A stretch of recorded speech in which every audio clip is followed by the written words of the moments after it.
A minha apresentação tem este tema relativamente exótico, ou pelo menos, espero, apelativo, de este título de A Minha Gentrificação é Melhor do que a Tua, os direitos à cidade numa Lisboa em massificação, e a minha ideia é exatamente questionar esta regulação dos diversos direitos à cidade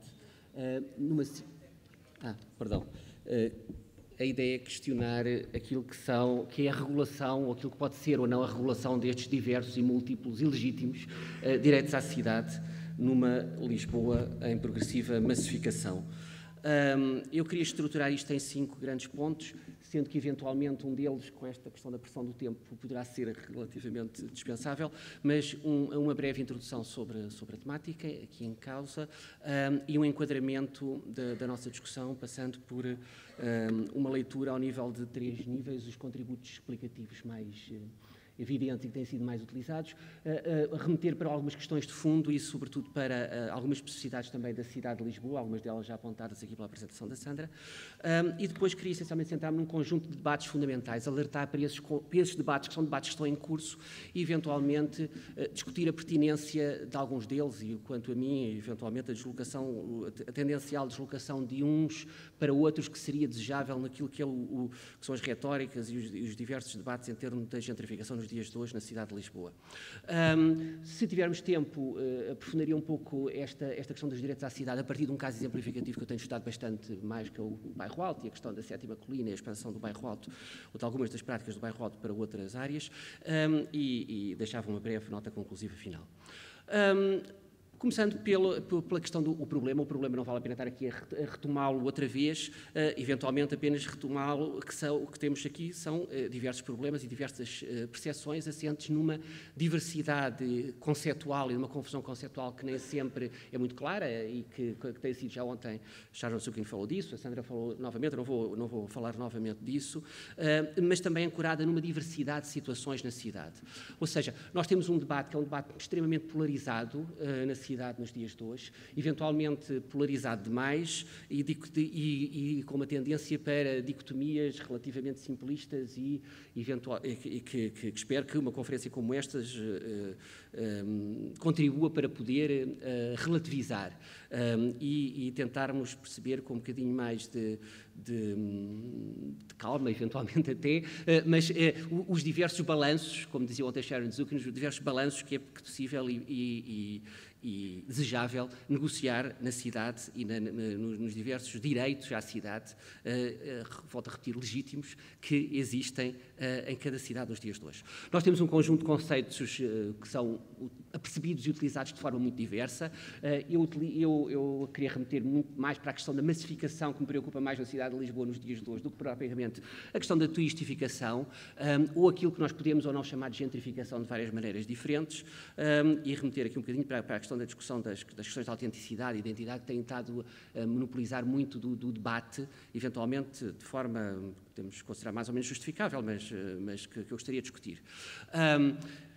Este cartoon, que é um cartoon daqueles que circula pela net muito recorrentemente, traduz aquilo que é a gentrificação, o processo de gentrificação típico mais acentuado, e o caso de Nova Iorque e outros do género, mas em que nós temos a zona industrial ou o centro da cidade abandonada, etc., que é substituída pelos criativos e ou por outro tipo de segmentos populacionais específicos, e depois vêm os ABCs da Sharon Zukin ontem, e vêm as coffee shops, e vêm os collabs, e depois vêm os apartamentos de mais ou menos luxo. Em cima disto. Este processo, obviamente, tem muitas variações e é relativamente diverso. Gostava de chamar a atenção para um elemento aqui em todas estas, que no cartoon é particularmente interessante, que é a bicicleta. A bicicleta que lá está e que é um desses bons indícios da gentrificação nos dias de hoje, não é só os cafés e os lattes, ou as hortas urbanas. As hortas urbanas que são, claro, indício da gentrificação nos dias de hoje. Chamemos, não sei se será a gentrificação induzida pelo grande capital ou por outro tipo de gentrificação. Temos muitos tipos de gentrificação que podemos discutir, mas esta horta é eventualmente num sítio relativamente insuspeito para a gentrificação, não é insuspeito que nos dias de hoje, que está o sinal, que é o Centro Histórico do Barreiro. O Centro Histórico do Barreiro, por várias razões, incluindo as políticas públicas, incluindo todo um conjunto de conjugações históricas, incluindo a própria composição social pós-25 de Abril da própria área, é uma daquelas áreas que têm sido constantemente adiadas em termos de repovoamento e de gentrificação, mas lá se formos hoje aos dias, além de encontrarmos alguns hostels, também encontramos uma horta coletiva. E, portanto, a primeira questão que eu deixo é quem são os agentes da gentrificação. E quem são os... Podemos falar de gentrificações marginais, podemos falar de gentrificação induzida pelo capital ou induzida pelos estilos de vida e por lógicas de consumo estéticos e simbólicos distintivos, mais ou menos distintivos. Podemos falar de tipos de gentrificação onde há pessoas que substituem outras pessoas e que há um displacement. Podemos falar, ou temos ouvido falar de gentrificação, não sei se podemos falar, pronto, mas temos falado de gentrificação em situações em que nós temos a ocupação de espaço que estava desocupado na cidade ou que estava em pura especulação na cidade. E, portanto, temos uma diversidade muito grande de situações, nas formas, nas lógicas e nos agentes de transformação. Se nós olharmos para Lisboa nos dias de hoje, eu dificilmente consigo dizer que Lisboa está a ser gentrificada ou que algum destes bairros, estamos a falar da mesma coisa quando falamos na situação do bairro Alto ou da Bica, em que nós temos um determinado tipo de agentes em termos residenciais ou em termos de pequeno comércio, etc., a substituir outros, pequeno ou grande comércio, mas pronto, a substituir outros, ou de condomínios em alguns casos, mas outro tipos de residentes de estudantes ou residentes de curta duração ou residentes estrangeiros, etc.,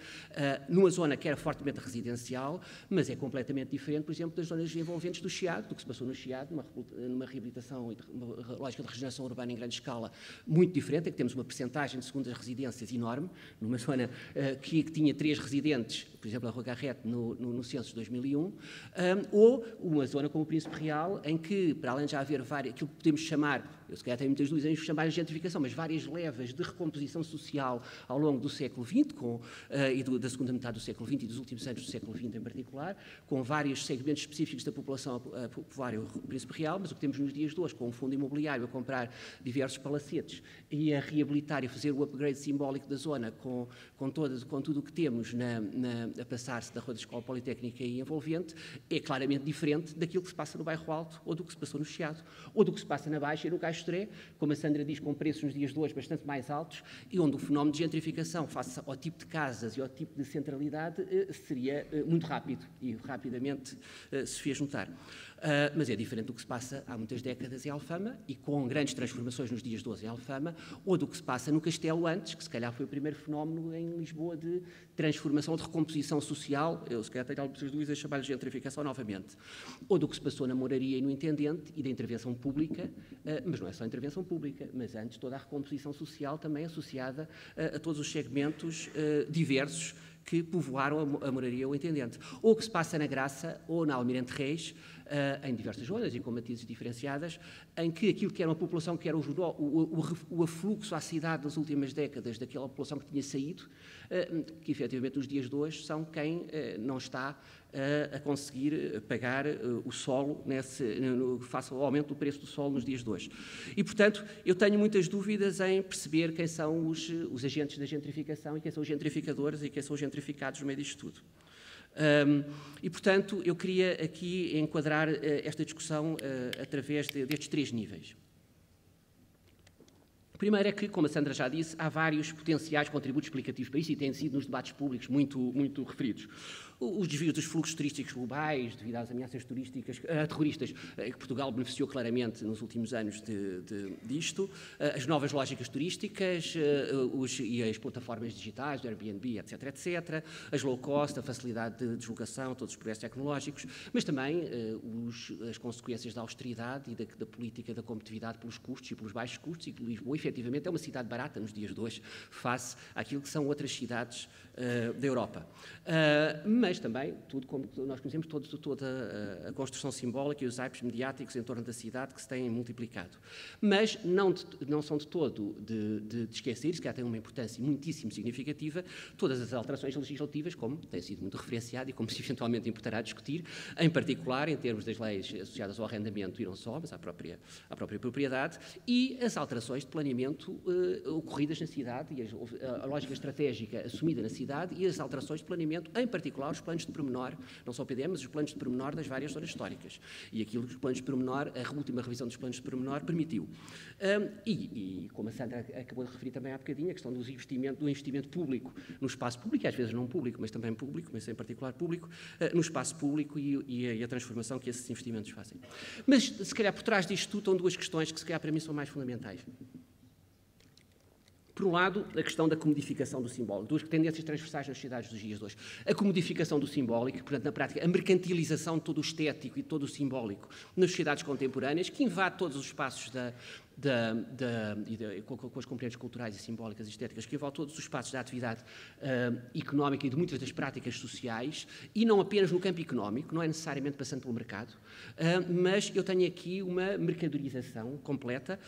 que é muito visível nas sardinhas, por exemplo, ou naquilo que são a mercantilização dos vários atributos simbólicos de cada espaço para se diferenciar e para se tornar competitivo nas lógicas globais da contemporaneidade, mais ou menos assente em pressupostos economicistas. Mas, por outro lado, o alastramento da financiarização e das lógicas de financiarização. E quando nós estamos no mercado imobiliário, se calhar essa é a questão fundamental que nós temos aqui, em que o que nós temos é uma transformação daquilo que é muito visível em algumas zonas, por exemplo, o Caixo de Sodré